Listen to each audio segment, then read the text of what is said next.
सिंधुदुर्ग जिल्ह्यातील देवगड तालुक्यात सध्या शिमगोत्सवाचा उत्साह शिगेला पोहोचलाय।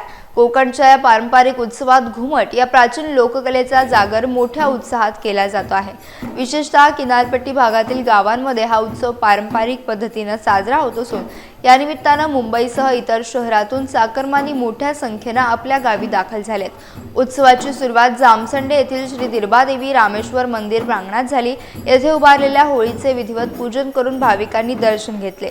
परंपरेनुसार जामसंडे कट्टा येथील मांडकरी ग्रामस्थ मंडळाचे नाच सादर झाले। त्यानंतर मळई आणि आनंदवाडी ग्रामस्थांच्या नाचांनी उपस्थितांचे लक्ष वेधून घेतले। ढोल ताशांच्या गजरात आणि घुमटच्या तालावर संपूर्ण देवगड परिसर दुमदुमून गेला आहे।